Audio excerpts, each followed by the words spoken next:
dx plus 1 into dx. Let I equal to integration of e raised to 2x minus 1 base लाया e raised to 2x plus 1 base लाया dx. Divide n and d by e raised to x. e raised to 2x असत तर e raised to x, e raised to 8x असत तर e raised to 4x ना आपण divide करायचं. हे करायचं. त्याचा उद्देश काय सांगतो तुम्हाला. कशाने डिवाइड करायचं? e raised to x ना प्रत्येक टर्मला डिवाइड करा. e raised to 2x upon e raised to x minus 1 upon e raised to x.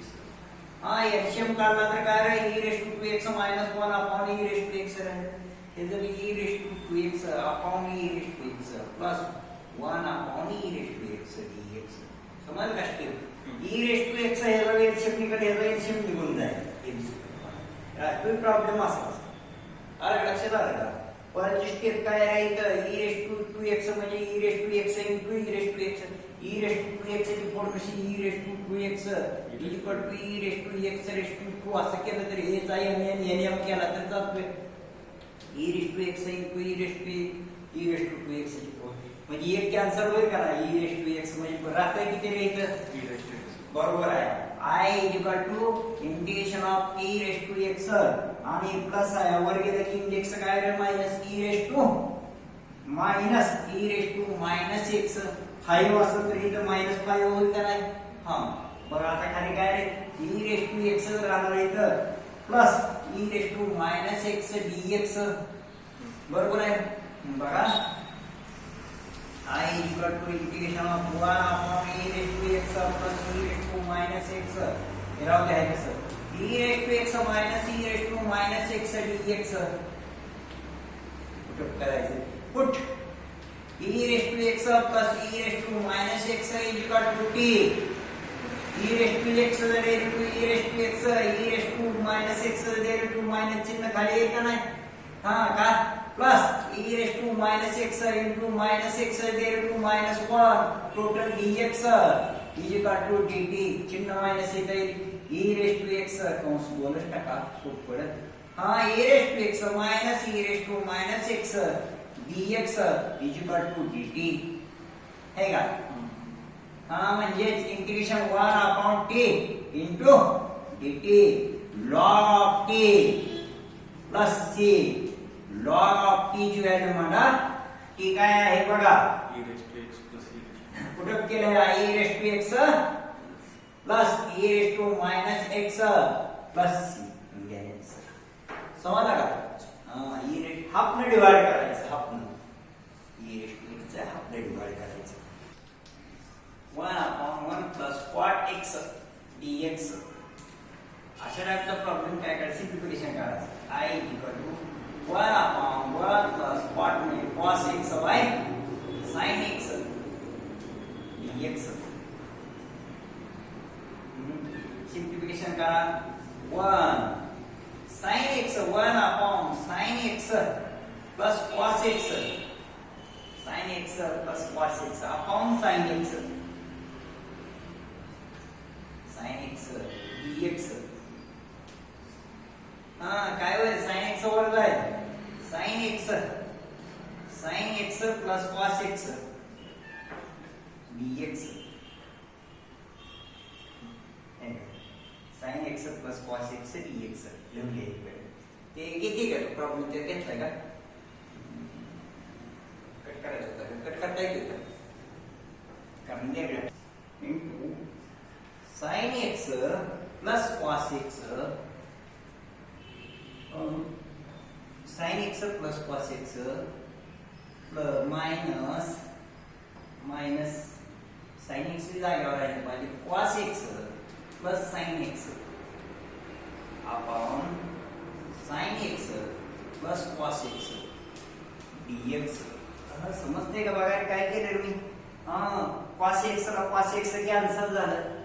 आहे का इथं cos x? नाहीच. फक्त sin x आहे इथं. मग आता एवढा इथं sin आणि sin ऍड झालेलं 2 sin x upon 2 केलं तर sin x राहते का नाही शिल्लक? आलं का लक्षात? sin x plus cos x आणि खाली आहे तसंच राहिलं dx ऍडजस्टमेंट केली इथं 1/2 राहू द्या जाग्यावर sin x plus cos x ला एक टर्म करा sin x plus cos x plus sin x minus cos x dx राहू द्या आहे तसं upon sin x plus cos x हे समजले का काय केले फक्त प्लस घेतलं पुढे मायनस चिन्ह पाठीमागे 1/2 into integration of LCM काढा sin x plus cos x upon sin x plus cos x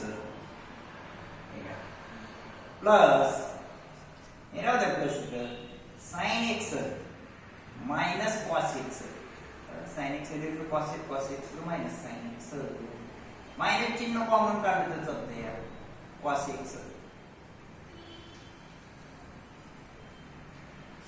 sin x plus cos x याचं डेरिव्हेटिव्ह कसं निघाल ते बघा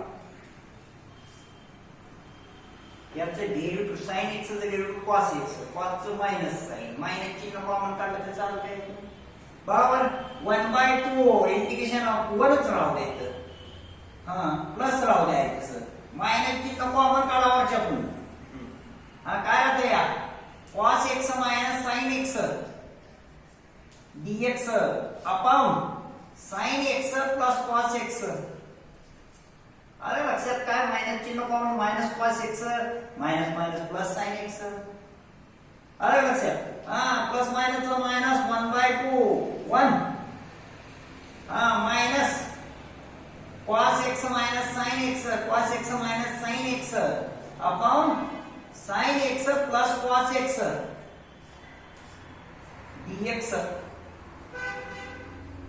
1/2 राहू दे इथंच 1 dx म्हणजे काय x मायनस याचं डेरिव्हेटिव्ह इथं आहे का sin चं डेरिव्हेटिव्ह cos x आणि cos चं मायनस sin x खालच्या डेरिव्हेटिव्ह वर असेल तर काय sin चं मायनस cos ना sin चं डेरिव्हेटिव्ह काय असतं मायनस cos नाही नाही डेरिव्हेटिव्ह डेरिव्हेटिव्ह cos x आणि cos चं मायनस sin याचं डेरिव्हेटिव्ह इथं आहे म्हणजे log of f of x म्हणजेच log of sin x plus cos x